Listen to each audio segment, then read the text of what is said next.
Hello my dear friends, welcome to movie Hunter YouTube channel. So friends, আজকে একটি ইংরেজি movie নিয়ে আলোচনা করব, যেটি হচ্ছে দ্য শাইনিং। মুভিটি 1980 সালে মুক্তি পায় এবং এটি পরিচালনা করেছেন স্ট্যানলি কুব্রিক। প্রধান চরিত্রে অভিনয় করেছেন Jack Nicholson, Shelley Duvall, Danny Lloyd, Scatman, Barry Nelson ও আরও অনেকে। এটি একটি হরর মুভি। তো চলো শুরু করা যাক। জ্যাক টরেন্স একজন উচ্চ আকাঙ্ক্ষী লেখক। তিনি শীতকালের পাহাড়ের নির্জন ওভারলুক হোটেলের কেয়ারটেকারের চাকরি নেন। তার স্ত্রী ওয়েন্ডি এবং ছোট ছেলে ড্যানিকে নিয়ে তিনি সেখানে থাকতে শুরু করেন। শীতের তুষারপাত শুরু হলে হোটেলটি বাইরের পৃথিবী থেকে সম্পূর্ণ বিচ্ছিন্ন হয়ে যায়। ড্যানির একটি অতিপ্রাকৃত ক্ষমতা আছে, যার নাম শাইনিং।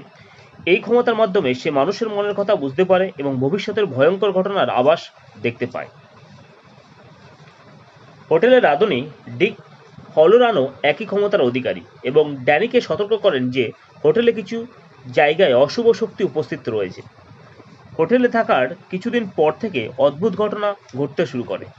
ড্যানি রহস্যময় দুই যমজ মেয়েকে আবির্ভাব দেখতে পায়, রক্তে ভেসে যাওয়া করিডোরের দৃশ্য দেখে এবং রেড ড্রাম শব্দটি বারবার দেখতে থাকে। অন্যদিকে জ্যাক ধীরে ধীরে মানসিক ভারসাম্য হারাতে শুরু করে। জ্যাকের লেখালেখি একেবারে এগোয় না। সে ক্রমশ রাগী, হিংস্র এবং অস্বাভাবিক হয়ে ওঠে।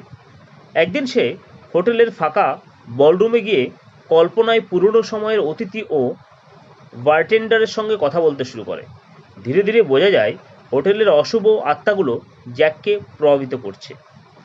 ড্যানি একটি নিষিদ্ধ ঘরে গিয়ে এক ভয়ঙ্কর নারীর আত্মার মুখোমুখি হয়।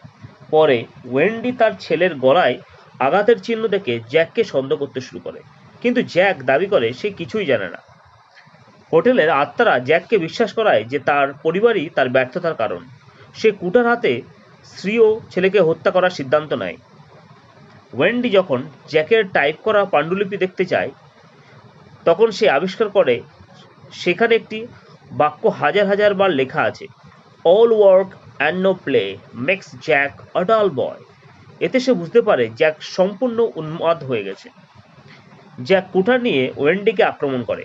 ওয়েন্ডি আত্মরক্ষার তাকে আঘাত করে একটি স্টোর রুমে আটকে রাখে, কিন্তু হোটেলের অতিপ্রাকৃত শক্তি তাকে আবার মুক্তি করে দেয়।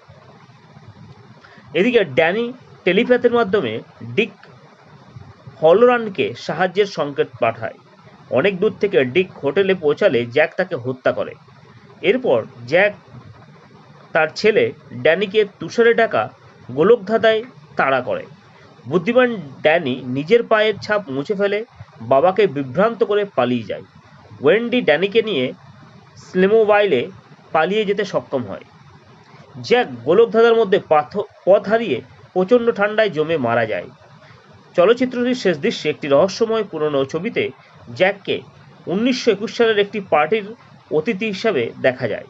এই দৃশ্যটি ইঙ্গিত দেয় যে জ্যাক হয়তো বহুদিন ধরে কোনোভাবে ওভারলুক হোটেলের অশুভ ইতিহাসের অংশ ছিল, অথবা হোটেলটি তাকে নিজের সঙ্গে চিরদিনের জন্য যুক্ত করে নিয়েছে।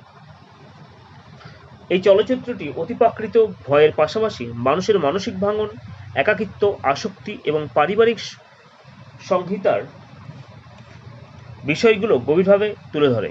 এটি আজও সর্বকালের অন্যতম সেরা চলচ্চিত্র হিসেবে বিবেচিত হয়েছে। সো ফ্রেন্ডস, এটুকুনি হচ্ছে মুভির, এবং মুভিটি ভালো লাগলে অবশ্যই লাইক, শেয়ার এবং সাবস্ক্রাইব করুন। ধন্যবাদ।